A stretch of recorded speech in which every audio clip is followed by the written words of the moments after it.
네, 안녕하세요. 조쌤입니다. 자, 여러분은 아메리칸 드림을 믿으시나요? 배경과 관계없이 능력대로 노력한 만큼 성공할 수 있다는 꿈. 적어도 그게 미국에서는 가능하다고 믿는 것이죠. 그런데 아메리칸 드림의 어두운 그림자가 점점 길어지고 있습니다. 자, 이 사건 들어보셨나요? 미국 각계의 상류층 자녀들이 이 사건에 연루되어 있었죠. 능력주의 이면에 숨겨진 불공정성과 불평등, 이것을 고발하는 엄청난 책, 바로 마이클 샌델의 공정하다는 착각입니다.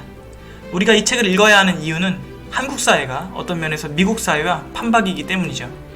한국의 다음 세대를 위해서 이 책을 꼭 읽으셔야 하고요. 특히 교육계 종사자들은 꼭 읽었으면 합니다. 만약 책 전체를 읽을 시간이 없다면 제가 짚어드리는 3가지 포인트만 잘 기억하셔도 좋습니다. 자, 이 책의 원제를 직역하면 능력주의의 횡포, 폭정이라고 할 수 있는데요. 이 책 읽어보시면 직역이 굉장히 정확합니다. 그런데 아무래도 우리 사회에서 가장 중요한 화두가 공정성이고 능력주의의 가장 큰 문제점이 불공정성이기 때문에 이렇게 제목을 지은 것 같습니다.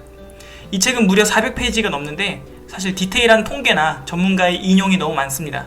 그래서 스킵하면서 읽으면 되고요. 저자는 상당한 양을 할애해서 미국의 학력주의를 비판하는데 오히려 한국에서는 이미 수십 년 전부터 경험한 내용이라 진부하실 수 있습니다. 그만큼 우리의 학력주의, 학벌주의가 미국보다 더 심하다는 뜻인지도 모르죠. 저는 이 책의 포인트를 3가지 질문으로 정리해봤습니다. 1번, 능력주의란 무엇인가? 2번, 능력주의는 왜 문제인가? 3번, 능력주의의 대안은 무엇인가? 자, 저자에 따르면 능력주의란 우리는 우리 운명의 주인이며 뭐든 우리가 얻은 것을 가질 자격이 있다는 신념이죠. 능력만 있으면 계층 이동을 할 수 있다는 것이죠. 얼핏 보면 아주 매력적입니다. 능력대로 인정받는 삶, 또 성공하는 삶, 멋있잖아요. 샌델 교수는 탁월한 학자이기 때문에 어떻게 기독교로 시작한 미국 사회가 능력주의 사회로 변질되었는지 그 역사적인 과정을 설명합니다. 사실 기독교는 능력주의와 배치되죠. 신의 은총, 은혜, 우리의 능력과 관계가 없습니다. 능력이 있다고 구원받는 게 아니죠. 오히려 능력이 많은 부자들이 천국 가는 게 훨씬 어렵다고 가르치죠. 그런데 자본주의와 과정을 거치면서 번영의 복음이 미국을 휩쓸게 됩니다. 그러면서 이제 미국은 능력이 곧 돈이고 돈이 곧 능력인 사회가 되었습니다. 자, 그렇다면 능력주의가 왜 문제일까요? 샌델은 다양한 병폐를 지적하는데 몇 가지 살펴보겠습니다. 자, 먼저 윤리적인 문제가 심각합니다. 샌델은 이렇게 말합니다. 능력주의의 윤리는 승자를 오만으로, 패자들은 굴욕과 분노로 몰아간다. 단순히 승자의 잘난 척이나 패자의 자기 비하로 끝나지 않습니다. 엄청나게 다양한 정신질환이나 높은 자살률이 이것과 연결되어 있습니다. 사실 부유하고 성공한 젊은이들도 승자라고 행복하지만 않습니다. 엄청난 압박감과 부담감을 느끼며 살죠. 샌델은 완벽주의는 능력주의의 병폐라고 지적합니다. 더 완벽해지기 위해 죽을 듯이 노력하느라 행복하지 못합니다. 패자는 말할 것도 없죠. 이 책을 읽으면 진짜 능력주의를 강요하는 사회가 얼마나 무서운지 깨닫게 됩니다. 또 능력주의는 학력주의를 부추깁니다. 학업 능력이나 지적 능력, 즉 스마트한 것이 얼마나 중요한지 깨닫게 되죠. 저자는 흥미로운 점을 발견하는데 대통령의 언어 해석입니다. 빌 클린턴과 조지 부시는 스마트라는 단어를 450회 이상 썼다고 합니다. 그런데 오바마는 900회를 넘겼다고 합니다. 뉴욕타임즈에서는 스마트 단어의 사용 빈도가 1980년대에서 2000년도 사이에 4배로 증가했으며 2018년도에는 다시 그 2배가 되었다고 합니다. 자, 미국뿐 아니라 한국에서도 어디서나 스마트 열풍이죠. 이것은 능력주의자, 학력주의의 일종입니다. 저자는 이렇게 말합니다.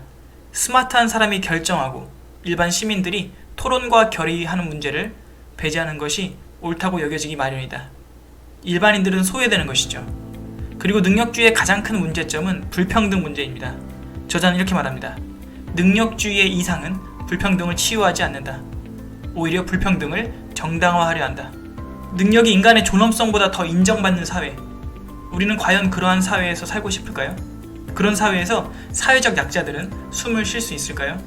그리고 사실 우리의 능력은 상당 부분 타고난 재능이나 외부 환경에 의한 것이죠. 그러면 부모 잘 만난 것이 능력인가요? 이 능력주의는 진행될수록 아이러니하게도 계층 이동의 사다리가 점점 사라지게 됩니다. 저자는 이 책에서 대안을 자세히 얘기하진 않습니다. 능력주의에 대한 비판만 다루기도 벅차니까요.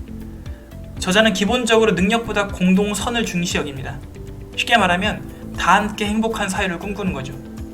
저자가 이 책에서 구체적으로 언급한 두 가지 흥미로운 제안이 있는데 소개하고 싶습니다. 자, 하나는 합격생 제비뽑기입니다. 저자는 하버드대 교수로서 수만 명의 지원자 중에서 하버드 입학생을 뽑는 것은 불가능하다고 합니다. 98.9와 99점을 구분하는 것이 불가능하죠. 또 무슨 의미가 있을까요? 그래서 저자는 일정 기준을 넘는 지원자 중에 제비뽑기를 하자고 제안합니다. 어떻게 보면 웃긴 생각인데 어쩌면 이게 더 나을 수도 있죠. 적어도 뽑힌 사람들은 행운에 대해서 겸손해질 테니까요. 우리나라 청약제도처럼 운영하자는 거죠. 또 하나는 세금입니다. 저자는 이렇게 말합니다. 나는 제안한다.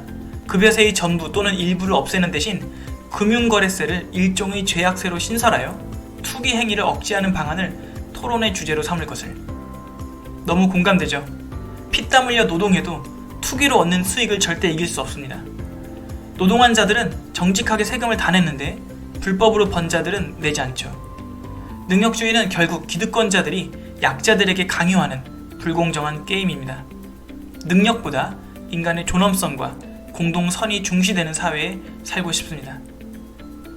이 사회의 방향에 대해 건강한 고민을 하고 있는 모든 분들은 꼭 읽으십시오. 공정하다는 착각이었습니다. 감사합니다.